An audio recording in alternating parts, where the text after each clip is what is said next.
베드로전서 15장 20절.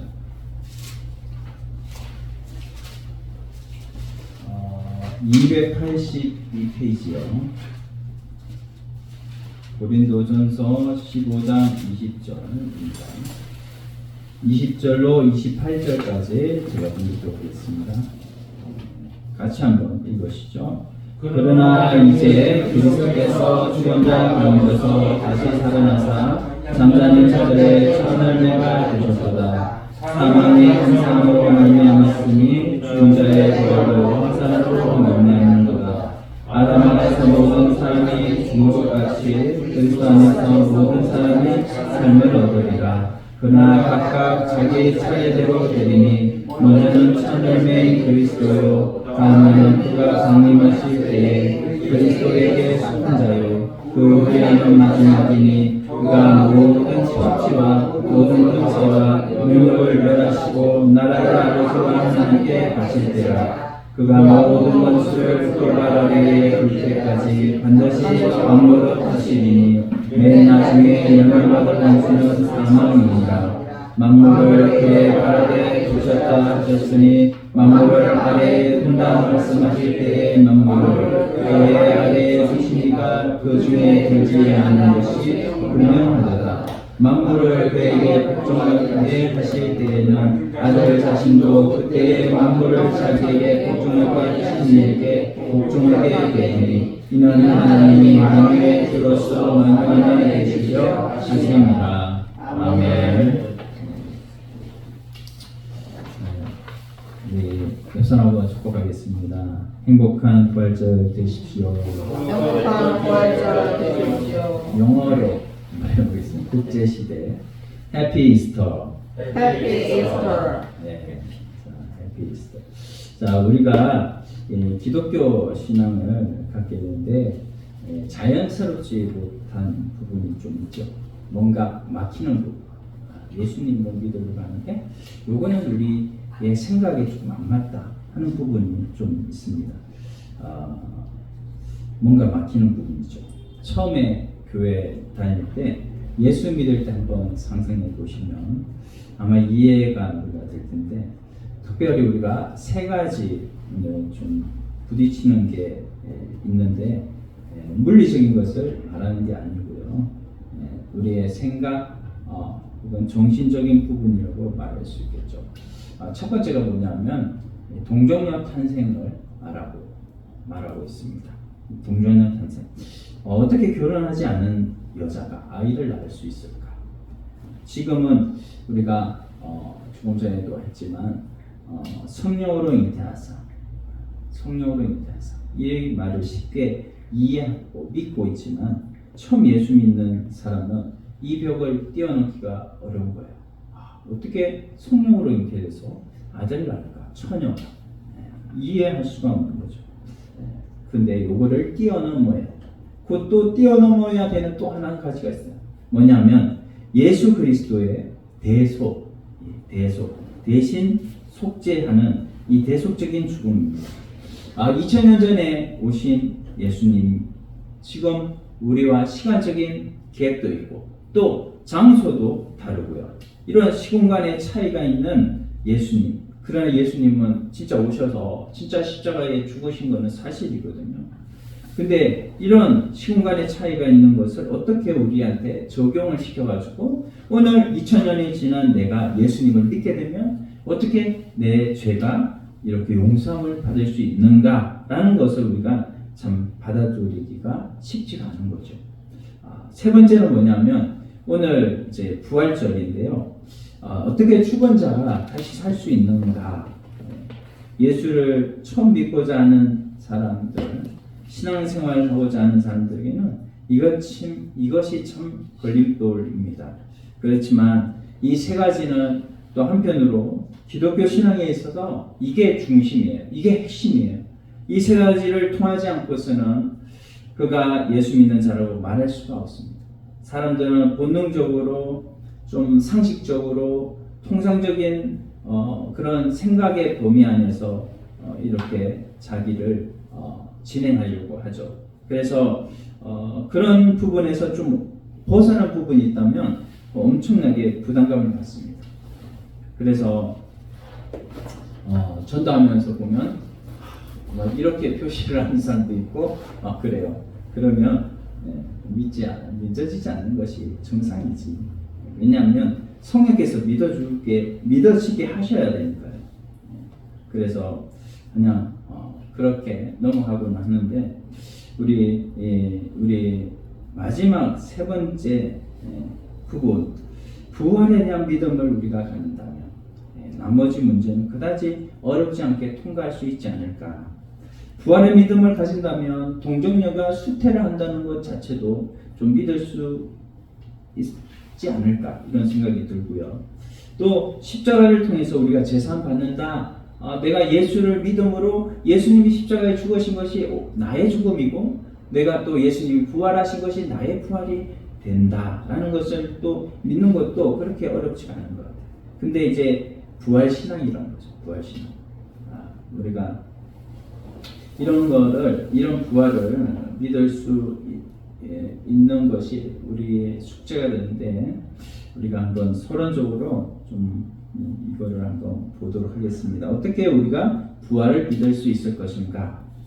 첫 번째는요, 신앙의 세계는 신비가 있기 때문입니다. 옆 사람 한번 축복합시다.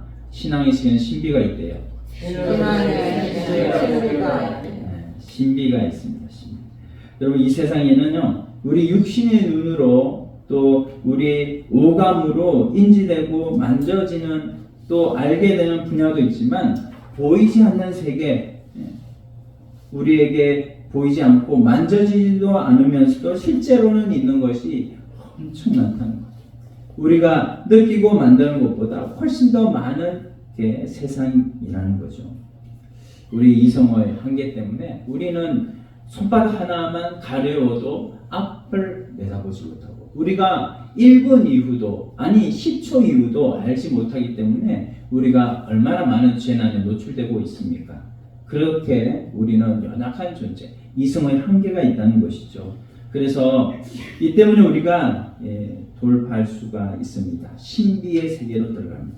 하나님의 신비한 계시, 신비한 하나님의 말씀, 신비한 하나님의 역사가 지금도 끊임없이 나타나고 있기 때문에 그 줄을 잘 타고 들어가면 하나를 붙잡으면 우리가 이 부분을 통과할 가능성이 능히 있다, 이렇게 말할 수가 있겠고요. 또 두 번째는 뭐냐면 하나님의 말씀이 증명한다는 거예요. 여러분, 우리 미국이라는 나라를 꼭 가봐야지 미국이 있는 거 아나요? 뭐를 보면 알 수가 있죠? 지도를 보면 알 수가 있잖아요. 지구본을 보면 알 수가 있잖아요. 저 미국이 있다고. 또 그거를 누가 또 말을 하네. 다녀와서 야, 그랜드 캐년이 좋더라 이러면서 그거를 말을 또 하는 사람들의 이 얘기를 듣다 보면요, 미국이 있긴 있구나 라는 것을 알 수가 있는 것이죠. 마찬가지 이 부활도 우리 성경에 나와 있으니까 알 수가 있는 거고, 또 이 천국과 지옥이 있다는 것을 미리서 보고 온 사람이 또 있기 때문에 우리 기독교에 있는 사람뿐만 아니라 기독교 외에 있는 불교의 파울로라는 저 미얀마의 중도 죽음 이후의 세계를 경험을 하고 그가 예수님을 만나고 나서 미얀마에서 지금 복음을 전하다가 지금 어떻게 됐는지 모른대요. 그래서 이런 얘기를 들으면서 우리가 천국과 지옥이 그리고 부활이 있음을 알 수가 있는 것이죠. 막달라 마리아를 비롯한 이 마리아 그리고 살로메가 시신이 묻힌 무덤을 찾아간 사건이 성경에 기록되고 있어요. 새벽에 찾아가죠. 근데 왜 이들은 무덤에 갔을까요? 예수님의 부활을 믿고 확인하기 위해서 무덤을 찾은 것이 아닙니다. 성경을 가만히 읽어보면요, 이 사람들이 예수님이 부활하였다는 것을 믿고 찾았다면요, 증인들을 몇 사람 더 데리고 갔을 거예요. 많은 사람들. 그러나 그 사람들 데리고 가지 않았습니다. 그래서 성경 기사를 보면 이분들이 예수의 무덤을 찾아간 것은 예수님의 장례를 기념하기 위해서 향품을 넣으러 갔어요. 시체에다가 향품을 넣어가지고 식체를 보존하기 위해서. 근데 원래 사람을 장례하는 절차 가운데요, 이렇게 황품을 넣거나 뿌리는 그런 순서가 있는데 워낙에 예수님이 죽으실 때 로마 군인들이요 또 유대인 그 지도자들이 예수님을 빨리 죽이려고 했어요. 어디다 묻을 곳도 정해지지 않고 사형을 시키는 바람에 너무나 급하게 예수님이 돌아가셨거든요. 그래서 예수님을 이 여인들이 경황이 없어서 예수님을 향품을 넣지 못한 그런 것 때문에 새벽에라도 아무도 없으니까 무덤에라도 가서 우리가 향유를 부어드리자 이렇게 하고 간 겁니다. 근데 이제 우리나라는요 한국 무덤은 어때요? 한국 무덤은 땅을 막 파가지고 그래가지고 시체를 막 꺼내가지고 그렇게 향처리를 해야 되는데 그게 아니라 당시에 이스라엘 나라는 뭐냐면 이렇게 동굴을 파가지고 거기에다가 시신을 눕혀놓고 뚜껑을 닫는 거니까 그 동굴 속에 문만 열면 들어갈 수가 있는 것이죠. 그래서 거기에 들어가려고 이제 딱 하는데 갑자기 천사가 나타나더니 예수님께서 여기 안 계신다라고 이렇게 얘기를 하는 거예요. 얼마나 놀랐을까요? 그래서 사시나무 떨듯이 벌벌벌벌벌 떨고 있는데 천사를 만나고 나서 부활하신 예수님을 만나고 나서 그대로 달려가서 첫 번째 부활의 정언자가 되었습니다. 이렇게 성경에 기록되어 있는데 이제 뭐 별 이런 이상한 거 없죠. 이걸 보면 우리가 부활하신 예수님 사건을 우리도 믿을 수 있는 가능성이 있다라는 것을 우리가 알 수가 있는 것이죠. 자, 또 세 번째는요. 어떻게 부활을 믿을 수 있는가? 바로 세 번째는 교회 역사가 부활을 증거하고 있기 때문에 우리가 믿을 수가 있는 거예요. 자, 여러분들도 사도신경을 했지만 십자가에 못 박혀 죽으시고 장사한 지 사흘 만에 죽은 자 가운데서 다시 살아나셨다. 사도신경은요 2000년 전에 만들어졌어요. 그때부터 우리 신앙의 선배들이 쭉 지금까지 우리에게 전수해 주고 있는 것이 사도신경입니다. 교회 역사를 볼 때요 중간중간에 신앙 고백서들이 작성된 것은 사실이에요. 그러나 이 사도들의 시대에 만들어진 이 사도신경이 지금까지 짧고 핵심적인 내용을 담고 있어요.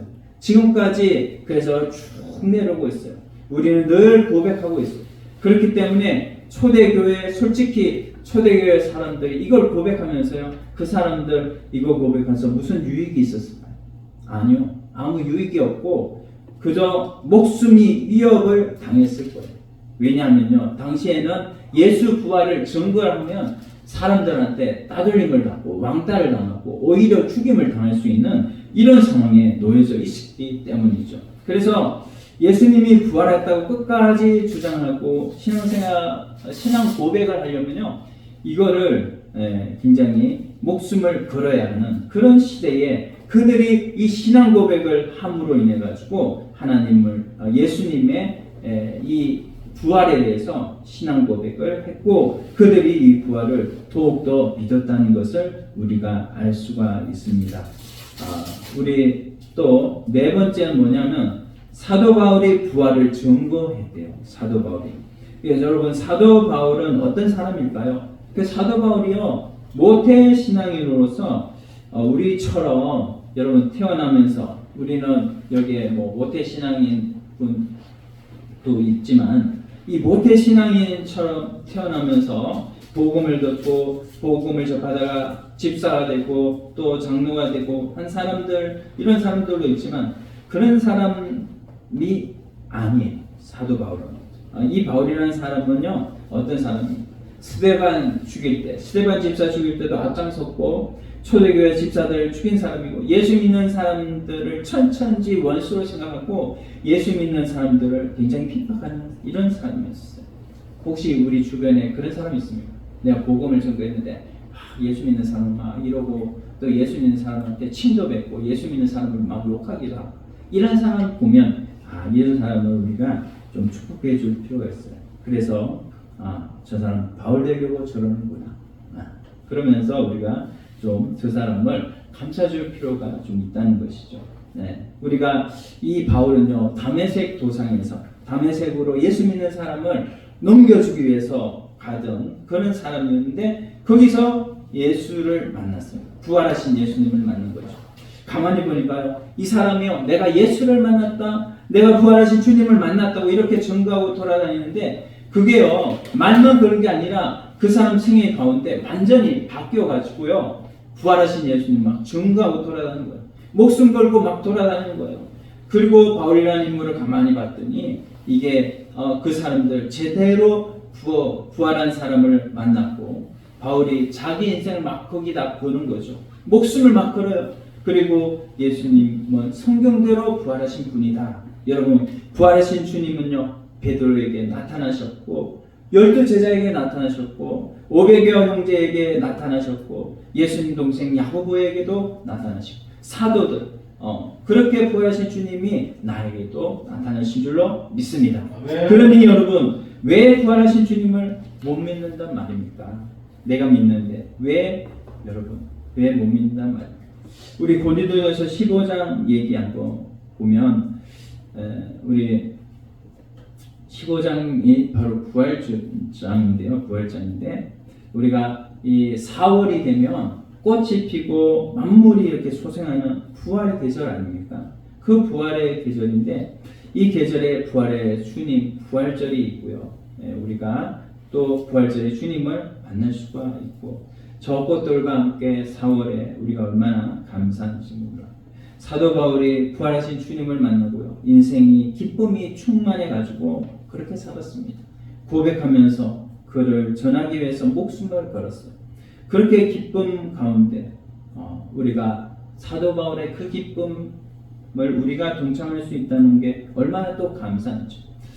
부활절의 기원을 여러분 보시면 예수의 부활을 어떻게 우리가 기념할 수 있었을까? 처음에는요, 유대인들의 유월절 개념에서 시작이 돼요. 유월절은 뭐죠? 유월절에 어린 양을 잡아가지고 이 하나님 앞에 제사를 지내가지고 그 제사를 통해서 죄사함을 받는 이런 유대인들을 우리가 볼 수가 있는데, 예수님은 유월절 어린 양으로 이 세상에 오셨고요. 그 예수님은 유월절 어린 양, 유월절에 바로 예수님이 돌아가셨습니다. 그래서 유월절날 예수님이 유월절 어린 양으로 죽으셨고, 그렇게 예수님이 또 부활을 3일 만에 하셨죠. 그렇게 당시에는요, 예수 믿는 사람도 있었지만 예수 안 믿는 사람들도 있어요. 다 로마의 신이지니까. 이 로마에 보면 이제 로마의 신화가 나오는데, 태양이 뭐죠? 선이죠, 선. 그래서 뭡니까? 이 태양신을 섬기는 주일을 뭐예요? 그들은 썬데이라고 이렇게 말을 하기도 합니다. 그리고 또 이런 태양을 뭡니까? 또 뭡니까? 제우스라고 하고, 제우스의 또 아들은 누구죠? 아들은 아폴로라고 하죠. 오후에 이제 계시록을 볼 텐데, 이 계시록에 그 아폴로가 또 나오거든요. 이러면서 이제 예수 믿는 사람들, 우리에게는 의의 태양이 누구일까요? 예수 그리스도죠. 그래서 예수 그리스도께서 당시 때 예수 믿는 사람들이요, 예수께서 주일날 모일 때 부활절을 기념했습니다. 그런데 부활절을 이렇게 기념하다가 너무나 혼란스럽다. 매주 주일 부활절을 이렇게 하니까, 그래서 325년 니케아 공의회 때, 그때에 세계의 신학자들, 감독들을 다 모아가지고 총회를 했는데, 그때의 가결한 내용이요, 12월 25일 성탄절, 그리고 러시아 정교회에서는 1월 6일을 성탄절로 지키고 있습니다. 그리고 이제 그때의 가결한 내용이 또 뭐냐면, 춘분 날짜를 기념을 해가지고, 이 춘분 아시잖아요? 춘분. 지금 춘분이 지났어요? 안 지났어요? 지났죠. 춘분 지나고 나서 보름달이 뜬, 춘분 이후에 보름달이 뜬 다음 주일, 보름달이 지난 다음 주일 그 주간에 부활절이라고 하자, 이렇게 전 세계적으로 정해가지고 이제 이렇게 이스터를 부활절을 지키고 있습니다. 어쨌든 간에 이 부활절은 생명과 삶의 축제이고, 현대의학이 정복하고 싶어서 지금도 몸부림치는 게 뭡니까? 죽음이잖아요. 근데 지금까지 그거를 방법을 찾을 수가 없어요. 한 가지 길이 있어요. 뭐냐면요, 성경에 나와요. 일단 죽고 보는 겁니다. 같이 일단 죽고 다시 사는 겁니다. 이게 죽음을 정복할 수 있는 방법이다. 일단 죽어버. 그러면 다시 살면 돼. 일단 죽음을 이길 수 있는 방법이 이거밖에 없구나. 인간이 죽음을 이길 수 있는 방법이 이거밖에 없구나. 이제 성경에 나오는 이게 진리입니다. 죽어야 산다. 예수님도 뭐예요? 십자가에 죽으셨어요. 그리고 사셨어요. 마찬가지 예수님이 부활의 첫 열매가 되셨다면 우리도 마찬가지예요. 죽음도 뭐예요? 예수님처럼 우리도 십자가를 지는 삶으로 죽어야 되고 우리도 부활의 주님이 첫 열매 되셨으니까 그 예수님의 부활을 우리의 부활로 맞이하려면 우리도 예수님처럼 죽어야 되고 또 다시 살아난다 이 말입니다. 그래서 우리가 기독교는요, 우리가 뭐 이렇게 종교생활로 매일 주일 이렇게 교회 나가는 것이라고 우리가 생각이 되지만 그게 아니라 개념을 바꿉시다. 우리가 예수 믿는 것은 내 속에 예수님을 모시고 사는 것이다. 자, 우리 옆 사람에게 축복합시다. 당신 안에 예수님이 보여요. 당신 안에 예수님이 보여요. 예수님이 보여야 돼요. 여러분들 안에 예수님이 보여야 됩니다. 예수님이 보여야 그 사람이 진짜 예수 믿는 사람이에요. 교회 왔다 갔다 하는 거는 종교인도 할 수가 있어요. 여러분 저 불교 다니는 사람들, 천주교 다니는 사람들 주일날 다 왔다 갔다 하잖아요. 자기네 교회로. 그게 아니라 진짜 예수 믿는 것은 예수님의 안에 모시고 사는 것임을 여러분 믿으시기를 바랍니다. 그래서 그런 사람은요 어떤 사람입니까? 그런 사람은 죽음을 두려워하지 않는 거예요. 죽음은 뭐예요? 죽음은 파멸로 가는 겁니까? 죽음은 계속 쇠퇴해서 가는 겁니까? 그게 아니라는 겁니다. 죽음은 변화의 분기점이고 터닝 포인트라는 거예요. 자, 그래서 우리 기독교인들에게 이 죽음이라고 하는 것은 죽어야 내가 부활의 주님처럼 나도 부활을 경험할 수 있고 나도 부활의 주님처럼 주님의 나라에 들어갈 수 있다는 걸 우리가 믿는 것이죠. 그래서 우리가 주일을 통해서 여러분 예배를 통해서 말씀을 통해서 주일날 기도를 통해서 찬양과 헌금을 통해서 주일날 전도를 통해서 우리가 봉사를 통해서 정말 주일날 우리 영혼이 다시 소생케 되는 이런 놀라운 경험을 할 수 있는 이런 부활 주일로 다 여러분들 기념이 되는 이런 주일이 다 되기를 소원합니다. 신학자 물트만이라고 하는 사람이 있는데요. 이 물트만은 희망의 신학자라고 해요. 그래서 이 사람이 무슨 얘기를 했냐면 이런 얘기를 했습니다. 같이 한번 읽어봅시다. 그리스도의 부활은 2000년 전에 나타난 계시 사건이면서 동시에 미래에 있을 종말론적 사건이다. 그러나 그것이 오늘의 인류의 삶에 아무런 영향을 미치지 못한다면 의미가 없다. 우리하고 조금은 결이 좀 다르지만 이분도 바로 부활 사건에 대해서 이렇게 정확하게 믿었습니다. 이거는 2000년에 나타난 계시 사건입니다.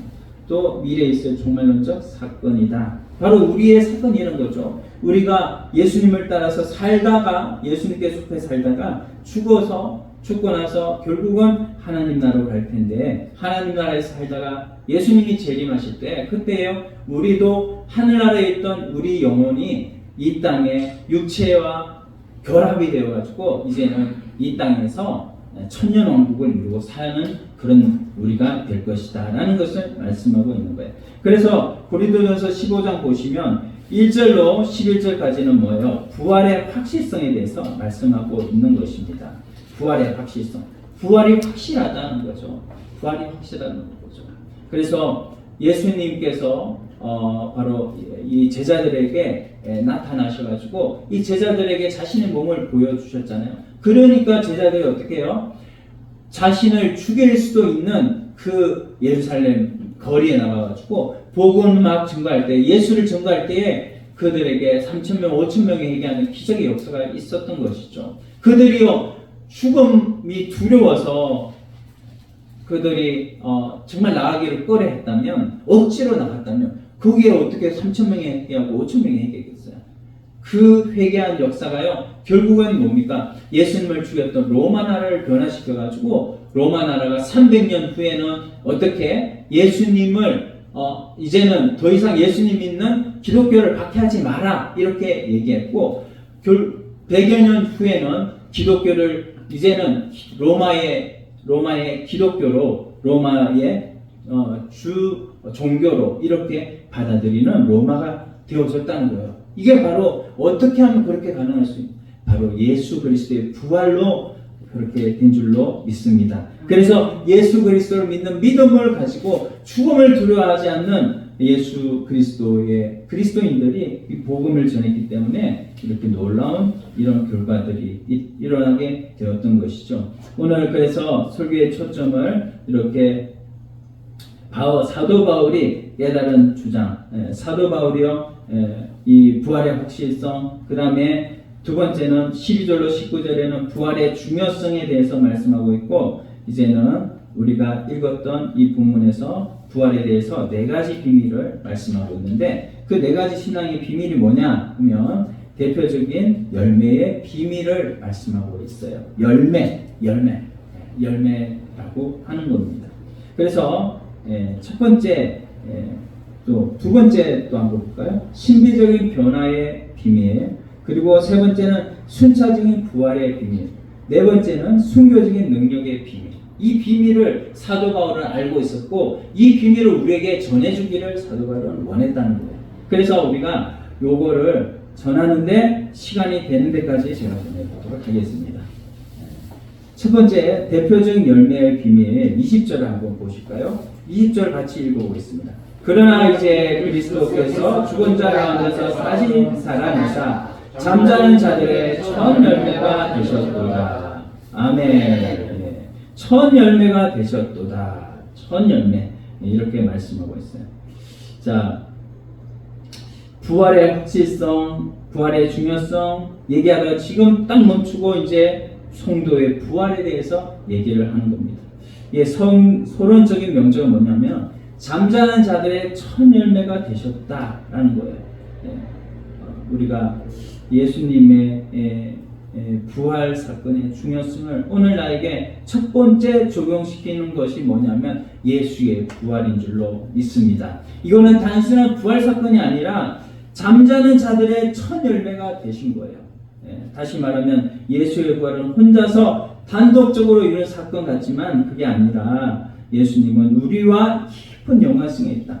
이거는 단독적 사건이 아닙니다. 따라서 합시다. 옆에 사람한테 단독적 사건이 아니래요. 단독적 사건이 아니래요.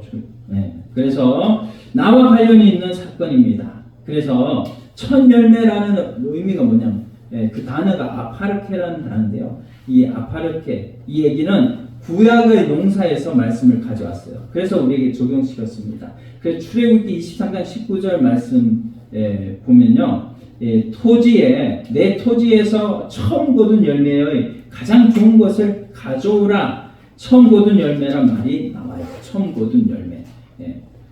그 처음 거둔 열매라는 말을 나왔고, 신명기 26장 2절 말씀에도 보면요. 그 토지의 모든 소산의 만물을 거두어 가져오라. 이렇게 말씀했어요. 만물이라는 말이 나오는데요. 이 만물이라는 말이 뭐냐면 형제간에 제일 큰 형님을 뭐라고 그래요? 우리가 마지라고 그러죠.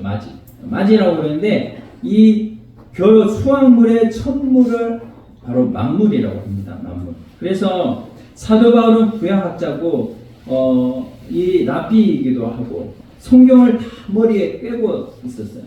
그런 자가 유대교에 굉장히 심취했었는데 어느 날 부활하신 예수님을 만난 다음에 아라비아에서 3년 동안 구약을 전부 다 해석을 받게 됩니다. 그래서 구약을 끌어다가 예수님의 부활을 단순한 부활이 아니라 이거는 우리의 첫 열매가 되신 대표적인 열매가 되신 거다. 그렇게 말씀을 하는 거예요. 그래서 우리가 예수님의 부활 사건은 사건적으로도 대표성을 가지고 있다라는 겁니다. 시간적으로도 맨 먼저 예수님이 부활하셨다. 그래서 대표성 그러니까 우리 조금 어렵게도 느낄 수도 있겠지만 이게 예수님 부활 사건은 개인적인 사건이 아니라는 거예요. 공동체적이고 보편적인 사건이다. 이렇게 말씀하고 있는 것입니다. 그래서 우리도 예수님처럼 똑같이 예수께 속한 모든 사람은 다 이렇게 살아나게 된다라는 것을 말씀을 하고 있는 거예요. 자, 근데 우리가 예수님의 부활을 보면서 우리가 이거를 진짜 상상을 좀 해야 되는데, 왜냐하면 우리가 죽어보지가 않아서 이거를 상상을 좀 해야 돼요. 근데 우리가 살아있으면서 죽음을 우리가 경험하기가 얼마나 어려운지 알잖아요. 그래서 이 시간 한번 옆 사람에게 인사합시다. 오늘 살았지만 한번 죽어보세요.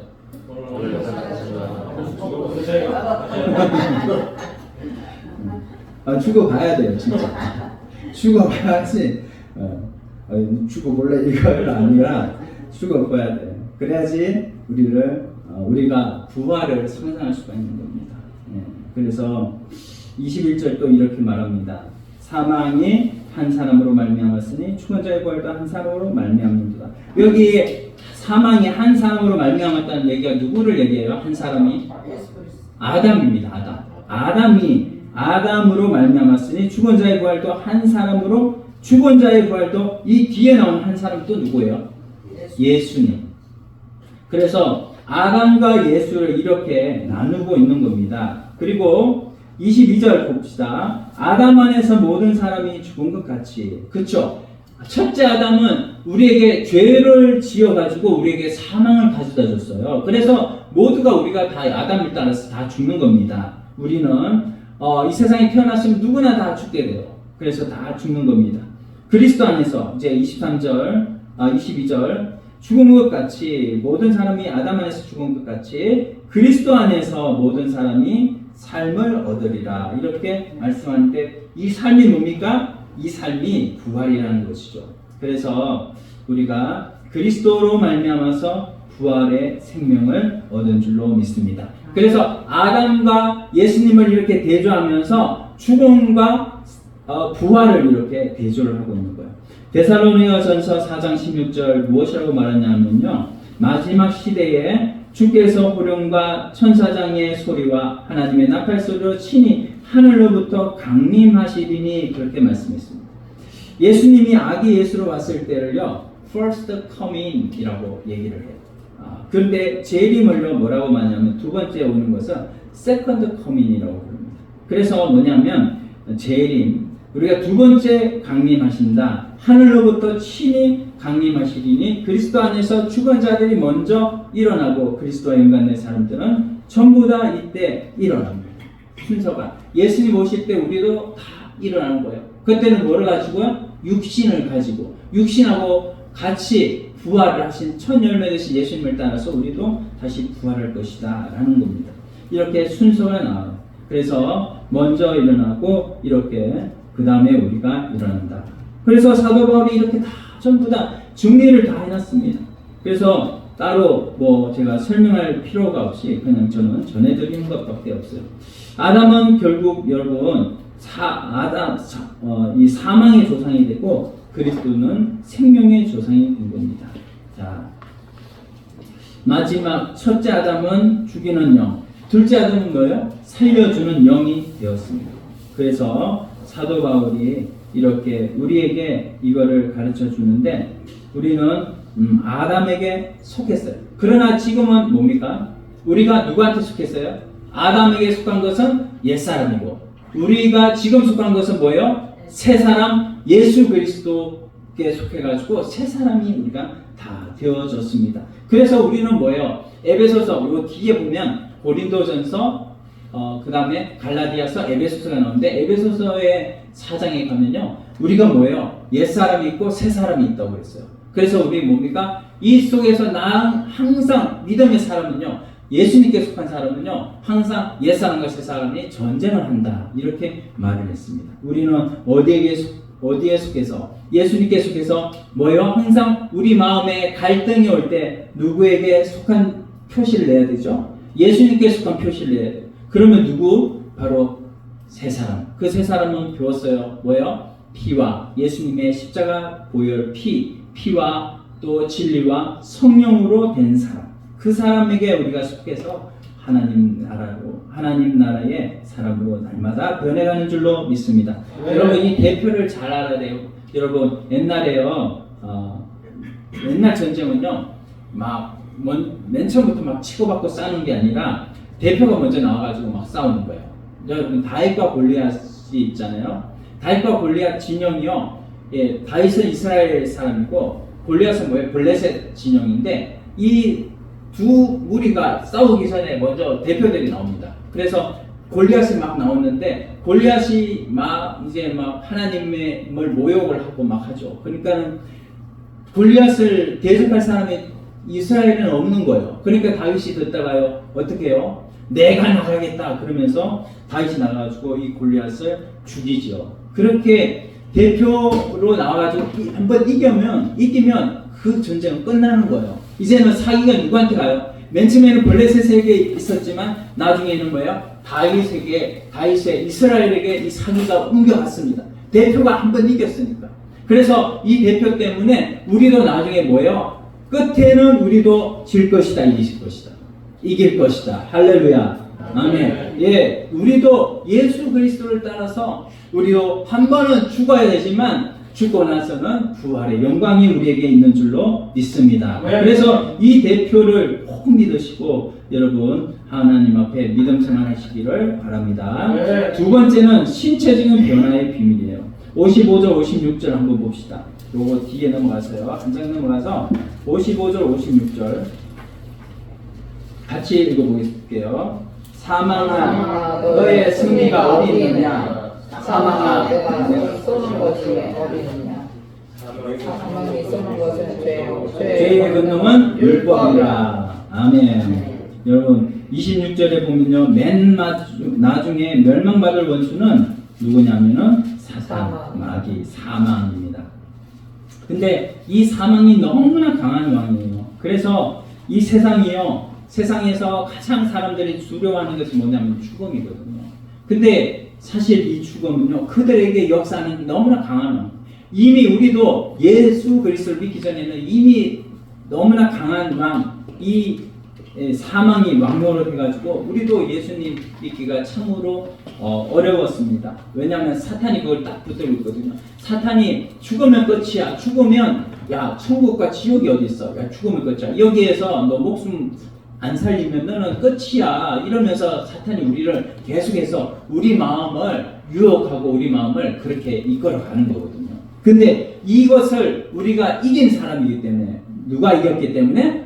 예수님이 이겼기 때문에 우리도 이긴 줄로 믿습니다. 그러므로 이제는 우리가 예수 그리스도를 말미암아서 우리도 이겼던 싸움, 이긴 싸움, 이런 싸움을 우리들이 이제는 하나님 앞에 해나가는 것이 우리가 앞으로 남아있는 기간에 우리가 해야 되는 싸움인 것이죠. 그래서 우리가 이 예수의 부활을 이 부활을 믿을 때 우리는 때로 이것 때문에 우리가 이 부활 때문에 하나님께서 영생의 산 소망을 주시지만 때로 우리 육신은 날마다 또 쇠퇴해져 가잖아요. 우리가 죽을 때 어떻게 죽습니까? 때로는 좋은 모습으로 죽을 때도 있고 때로는 비참하게 아파서 삐쩍 말라가지고 죽을 때도 있습니다. 얼굴이 못 쳐다볼 정도로 삐쩍 말라가지고 그렇게 죽을 때도 있어요. 비참한 모습으로 죽을 때, 여러분 부활할 때 비참한 모습으로 만약에 부활한다면 여러분 그거 환영하겠어요? 예수님이 십자가에 죽으셨는데 십자가에 죽은 모습으로 그대로 예수님 부활한다. 환영할 수 있겠어요? 환영할 수 없잖아요. 우리가 그렇게 부활을 맞이하는 것이 절대로 아니라는 것을 신비적인 변화라고 말할 수 있는 거예요. 그래서 부활은 그냥 없었다가 산다는 얘기가 아니라 영광스러운 모습으로 기적적인 역사, 신비한 역사가 주어진 상태로 부활한다는 것입니다. 그래서 인간은 정말 쇠퇴해가고 여러분 우리가 망가져가면서요. 참 이게 괴로운 일이죠. 우리 권사님들 보면 권사님들 그 계단에 올라올 때 뭐예요? 항상 난간을 붙들고 이렇게 올라오잖아요. 너무나 마음이 아프죠. 하루빨리 나도 교회로 옮겨야 되겠다. 그래서 엘리베이터가 있는 교회로 옮기면 우리 권사님들이 또 우리 연세 드신 우리 집사님이 올라오실 때 그렇게 힘들지 않고 올라올 수 있을 텐데, 그런데 인간의 육신이 자꾸만 이렇게 쇠하여져 가는 모습, 그 쇠하여져 가는 모습으로 우리가 때로는요 그런 모습이 또 우리 삶에도 나타나서 눈이 잘 안 보여요. 또 뭐예요? 생각이 잘 안 나요. 저도 요즘 깜빡깜빡 하는 게 좀 나타나서 좀 걱정인데, 우리가 이런 모습이 있더라도 우리를 그렇게 하나님은 그런 모습으로 다시 부활시킬 것이 아니라 더욱더 위대한 모습으로, 더욱더 행복한 모습으로, 제일 처음 아담을 창조하실 때 그 모습으로 우리 주님이 우리를 부활시키실 줄 믿습니다. 우리가 나중에 부를 것이지만 창송가 453장 보면요, 어느 권사님이 이 찬양을 부르실 때 은혜를 받은 죽음의 문제를 이분이 극복을 하면서 이 준비를 다 하신 분이시구나. 죽음 앞에 찬송이 우리는 나오지만 이 불신자들 모여 장례식장에서 찬송 부르는 우리를 아마 이해할 수 없을 거예요. 찬송가 260장도 이렇게 고백합니다. 나 지금 죄에서 구원받아 거룩한 백성이 되었으니 이 육신 장막을 벗을 때도 겁날 것이 없도다. 내 육신의 장막을 벗을 때도 겁날 것 없겠네. 이렇게 우리의 몸뚱아리가 영이 빠져나가는 그 죽음이 올 때까지 차츰차츰 이렇게 쇠하여지고 이렇게 우리가 병상에서 지내는 때가 많지만, 결국에는 주님께서 우리를 그런 몸으로 만드시 회복시키실 것이 아니라 부활할 때의 모습은 주님을 닮은 모습. 때로 관절염, 좀 당뇨병, 이런 대장의 문제. 제가 아는 전도하는 분이 대장암 사기가 걸렸대요. 갑자기 걸렸대요. 평소 때 그 육체적인 노동을 하시면서 아주 건강한 모습이거든요. 근육질의 몸이었어요. 근데 그 근육질의 몸에서 갑자기 대장암 사기를 받았어요. 병원에 갔더니 의사 선생님이 그랬다는 거예요. 그러면서 지금 항암제를 투여하고 있는데, 빨리 교회로 오라고 하니까 좀 교회를 안 오고 있긴 한데 지금 기도 제목입니다. 어쨌든 그런 육신의 쇠약함이 우리에게 올지라도 우리의 몸은 볼품없이 변해져 가도 우리는 결국 나중에는 예수님께서 영광스러운 몸으로 부활시켜 주실 것이라는 이런 믿음으로 우리가 살아서 하나님 앞에 우리 부활신앙으로 살아서 승리하는 저와 여러분들이 다 되기를 소원합니다. 그리고 영국의 로지경이라고 하는 이 로지라는 이 높은 분이 계셨는데 그 아들을 군대에 보냈대요. 근데 군대에 보냈는데 이 군대에 보낸 이 아들이 전사를 했어요. 그래가지고 이 전사를 한 아들이 죽어가면서 아마 편지를 썼던 것 같아요. 그 피로 쓴 편지. 그래서 그 아버지에게 이렇게 편지를 쓰는데, 아버지 어머니 제 무덤에 오지 마세요. 저는 거기 없을 거예요. 어디 있단 말이냐? 저는 무덤이 없을 거예요. 그러니까 아버지 어머니가 생각을 했던 거죠. 얘가 신앙이 있으니까 저는 무덤에 없고 저는 하나님 나라, 하나님 곁에 있고 저는 아버지 어머니 마음에 있을 겁니다. 이렇게 얘기를 했다는 것을 알게 되었다는 것. 여러분, 어거스틴의 고백록을 아시죠? 세계 3대 고백록에 들어가는 건데요.